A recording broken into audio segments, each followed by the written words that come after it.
Hey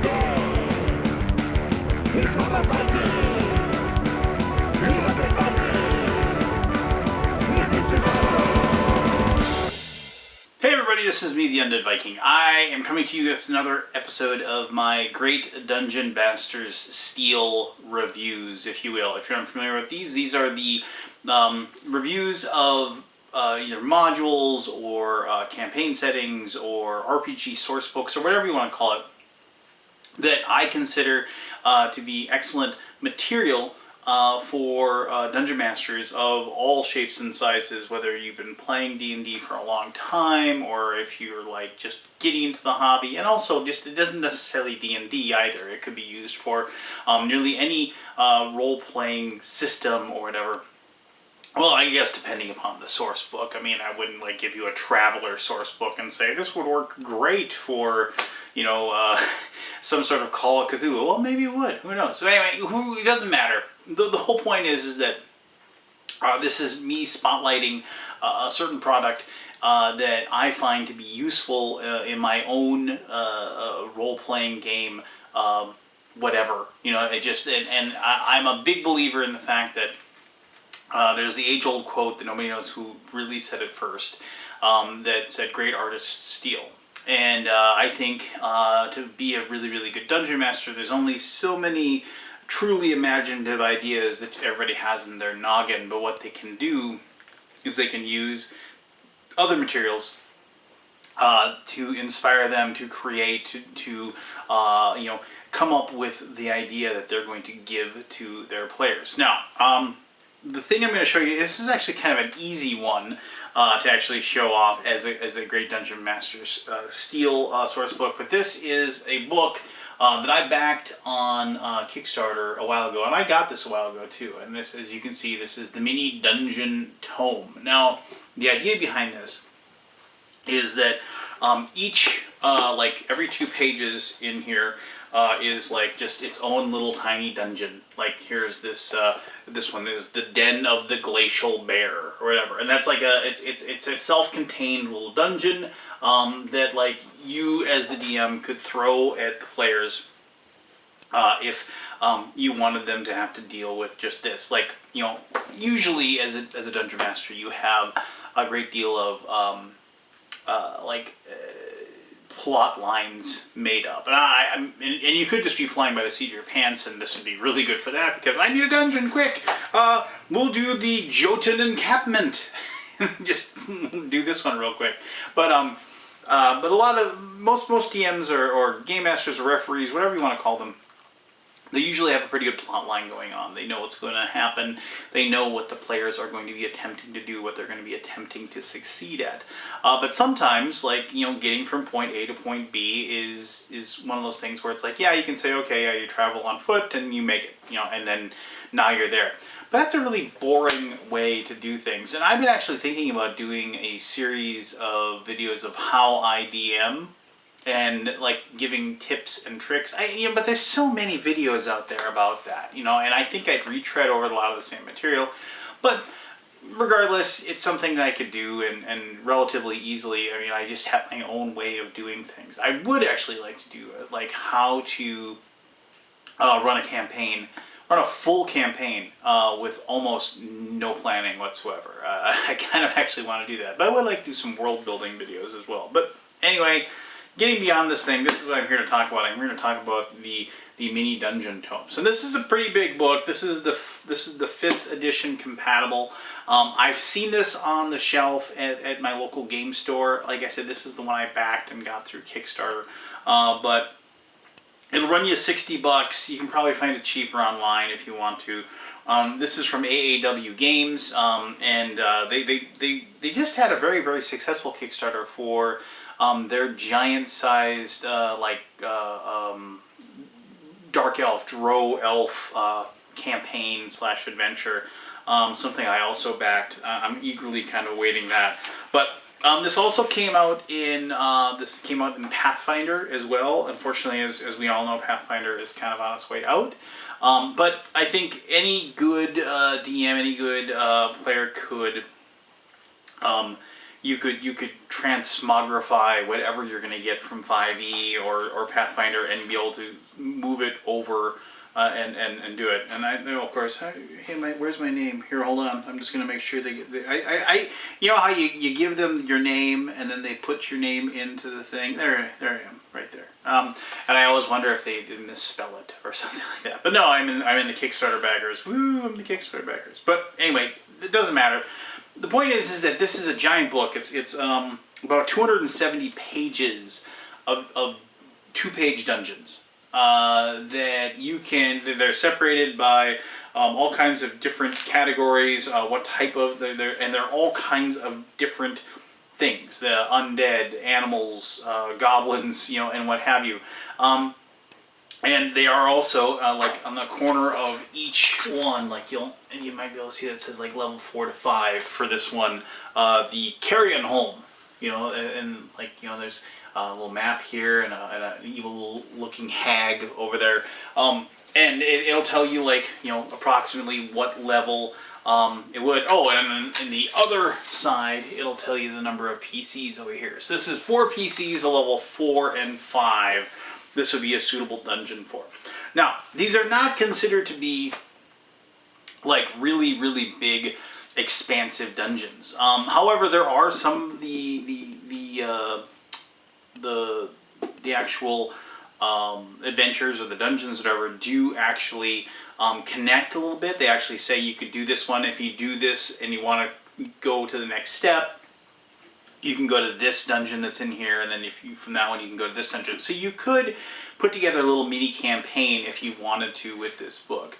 But what I've used it for, and now that I've kind of read through the whole thing, and I didn't read every single page. It definitely there are. I mean, let's be fair. When you have 260 odd pages of 2-page dungeons.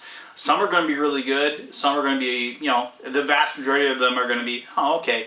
And there's going to be some that just, wouldn't be your cup of tea, right? They're just not going to be your thing for whatever reason. Doesn't necessarily make them bad, but it is one of those things where it's just like, that doesn't really fit with my mindset of my campaign. Like, there's some dungeons in here that are over the top, huge magic type dungeons where with lots of different magical effects going on and things like that.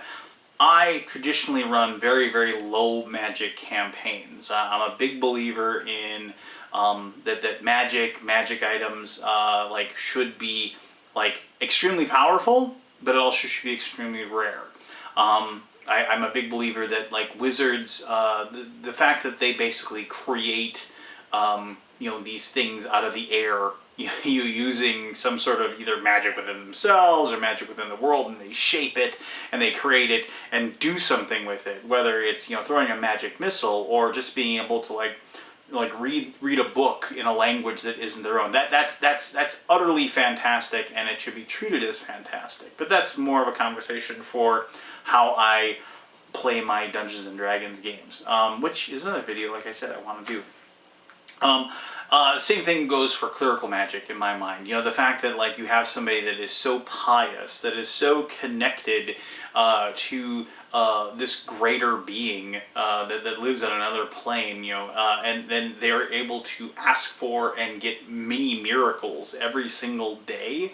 That's utterly fantastic and amazing, and should be treated as such. And that's just the way I feel. Now, that doesn't necessarily mean that's the better way to play. I know I've played in high magic campaigns where we had people throwing fireballs like they were fly swatters, and I had fun playing those. It's one of those things where it's like I don't enjoy that as much as playing a low magic campaign. So. All that being said, and getting back to my point, was that there are dungeons in here that are definitely high magic interest or high magic placement type 2-page dungeons that are gonna find their home in those places. Much more. It won't break the pattern, if you will, of the world that you're in.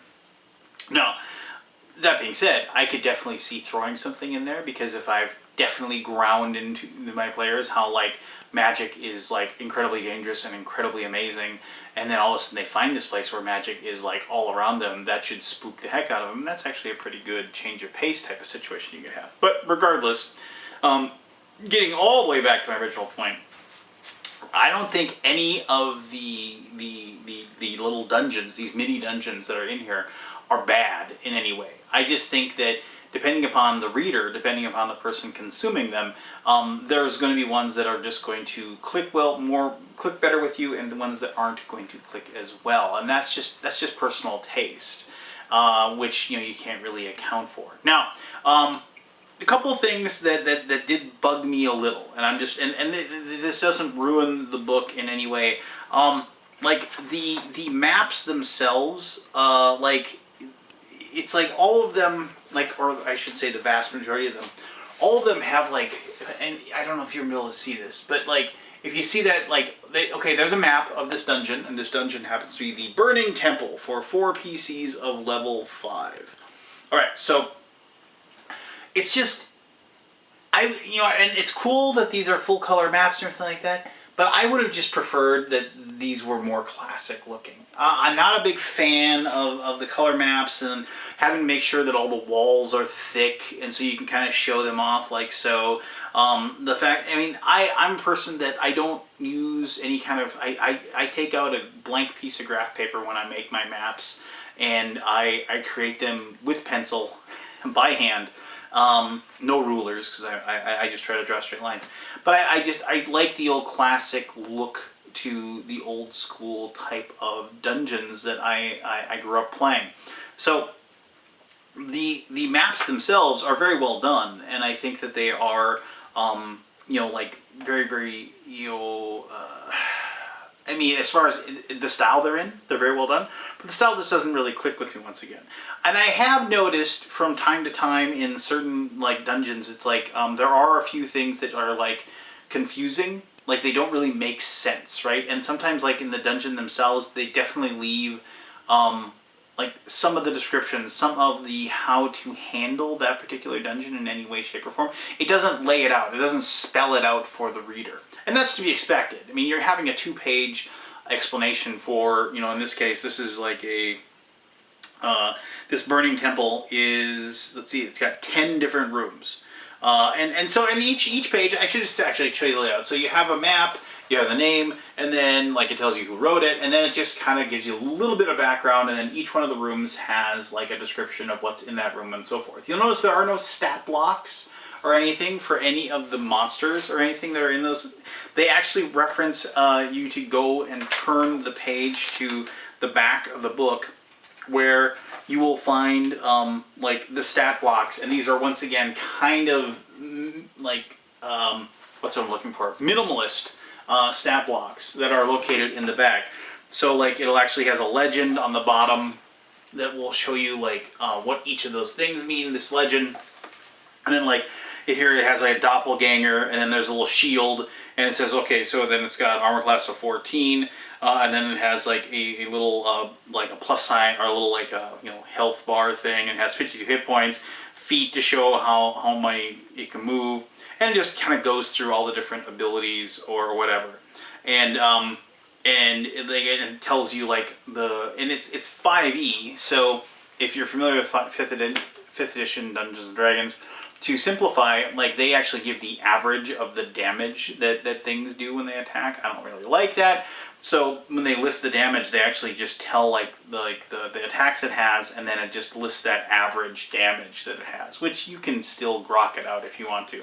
Plus, chances are, if you're playing 5th edition, you have a 5th edition monster manual, and you'll be able to take care of it anyway. So, big deal, right? But they do, and to be completely fair, they didn't have to give the stat blocks. I mean, they could just say, yeah, it's a doppelganger. Go get a monster manual out, and figure it out for yourself. And you most people, the vast majority of people, would have no problem with that. Now, so there are plenty of low-level dungeons. There are and it's, you can maybe see that there's these different colors on the ends there, kind of rainbowy. Each one of those is separated into the different levels. There are even like, like level, it goes from level 1 to level 20. So it definitely does have a large span of like different options, and they definitely do increase in difficulty, obviously, as the levels go up. Now, like, I can't really, go through each and every one of these particular dungeons, because that would just be like really impossible. What I can say, just completely 100%, is that this is not only a wonderful book that you can use to get ideas for your own like campaigns, but it also is like one of those things where I could see having, when you're running a one shot like at a game store or whatever, you could just string 2 or 3 of these dungeons together and have a one shot campaign and just play like that. I can also see people, like I said, I always hate, I shouldn't say hate, but I mean, I just think it's a lost opportunity when you have, when I see a DM or a referee or whatever running a game, and okay, here's Party X, let's just call them the Head Smashers. The Head Smashers find out that there's a rampaging chimera in the wilderness, and there's a bounty, 700 gold for who can slay the nasty beast, and they're like, well, let's go do this. This is, it's been attacking merchants. It's probably gonna have some treasure. Let's go see if we can track that down. Okay, well, everybody said that the area that it's rampaging around is a 4 days journey from where you are. Okay, fine. So like so many. Unfortunately, in my opinion, so many referees just say, okay, well, you walk 4 days and you get there. And I understand that. There are times and places where you need to hit the fast forward button and kind of get your players moving. But it's such a lost opportunity for you, when like you could literally, like, it's like, I gotta have something happen to them. So let's say, they're all like, around like, let's say they're level 4. And so I'm just going to kind of turn it. And I should mention that there are a couple of these mini dungeons that are larger than 2 pages, but they average right around the 2 pages thing. So like you can kind of go through here, and then you can see like here is this Peril at Lamiak's Bridge, and so it has this little map right there, nice little wilderness map. So you could place like this river in that location, and then it's like the Lamiak are nereid fae relatives of nymphs. They appear as beautiful women with flowing platinum hair and lower legs and webbed feet of a duck. The Merrick are akin to stone giants and reside high in the mountains where they quarry the finest stone. The twin sisters, these Lamiak twin sisters, have built a bridge over the rushing waters of the river. The stone bridge provides safe passage across the river for villagers and nearby settlement into the hunting grounds of the surrounding forest. And maybe that chimera is in the surrounding forest. In return for this boon, the villagers leave gifts to the sisters of ale and fresh fruit each night at a shrine near the river's edge. The rare stone that the bridge is crafted from cannot be found nearby. It is only sourced from high in the peaks of the nearby mountains. The material is exceptionally strong, and the coveted treasure of the Merrick who mined this stone from the quarry is high upon the mountain peaks. The reclusive giants selfishly hoard the special stone and do not share with others. The Merrick utilize it only to build their sacred mountain monoliths and dolmen. And so it kind of goes on, and as you can see, this is kind of setting up, probably going to be a problem between these two things. So now, and I should also mention that some of these like really script out, like, oh, this is what the players are going to have to do. But a lot of them, like this, it kind of leaves it up to the dungeon master to kind of just suss it out. Like, what's going to be the problem? So the adventurers come across the stone bridge spanning the river. On the scene is an encounter between the twin sisters and a hulking mare named Peril, a stone giant. As recompense for stealing his tribe's stone, the giant is demanding one of the sisters enter into his service and use her magical abilities to assist the Merrick in building their massive dolmen. So now neither of those sisters want to work for them, but they did steal the stone. And so now you have a stone giant who says, you stole my stuff, one of you has to do this boon for me. And then you have these two sisters who who are thieves, who built this bridge, but the bridge is actually good for the village, right? And the village, but they've kind of, maybe in a way, kind of almost enslaved this village in some way, because of the fact that now they've made this really nice bridge for them, and the villagers feel like they have to just kind of give them these gifts. And what if the villagers stop giving gifts? Now, this is the open idea of this particular mission. what do the players do? Do they see the big stone giant kind of yelling at these two obvious kind of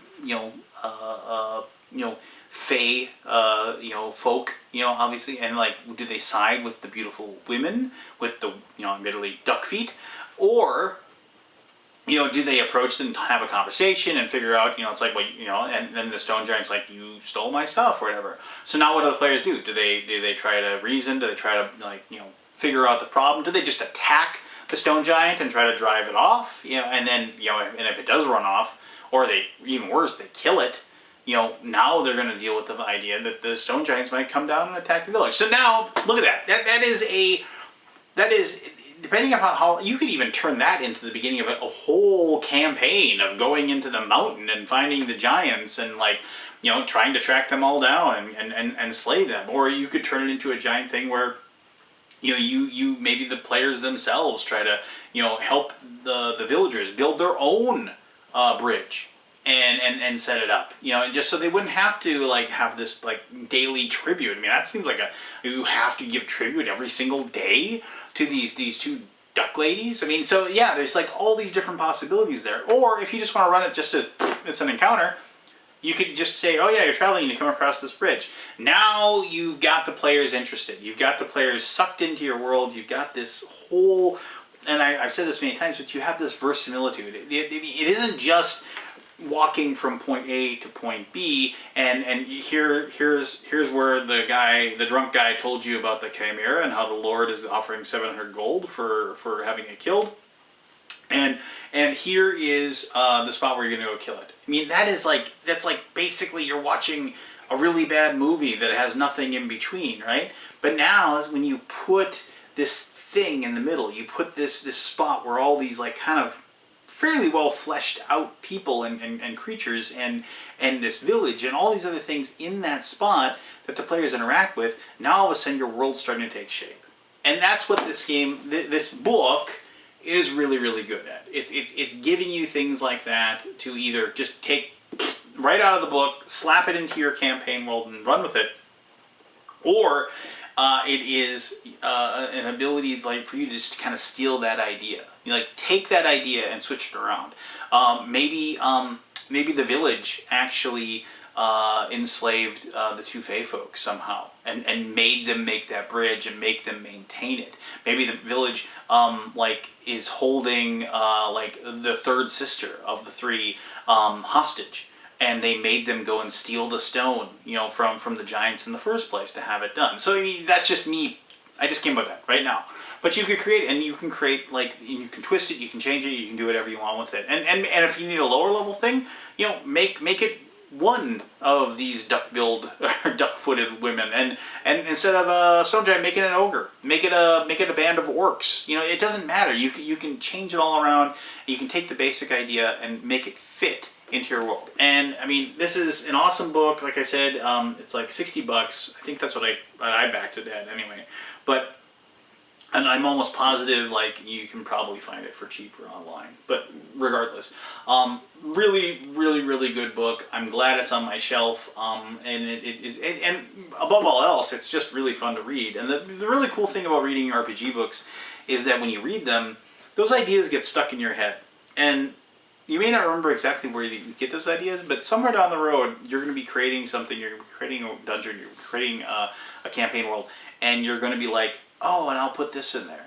And you might not remember exactly what book you got it from, but, like, those things are just going to spur you forward. They're going to spur you to create, and it's going to fuel that imagination that you are going to then steal from that book and put it into your campaign world, and you are going to delight your players with it. Because, as I said, great dungeon masters steal. So, there you go. If you own the book, you can give me your thoughts on it as well. If you know books like that, then maybe I don't. I know there's like Book of Lairs and things like that. I own most of them. I think I own most of the books that are like this, that are out there. But if you know of any that I might be interested in, please post those, and maybe I can track those down if I don't already own them, and I can do videos like this about them. If you've used books like this and you want to comment on that, feel free to do so as well. The whole standard, you know, the share it, like it, whatever you want to do, I don't care. But thank you very much for taking the time to watch the video. I really do appreciate that very much.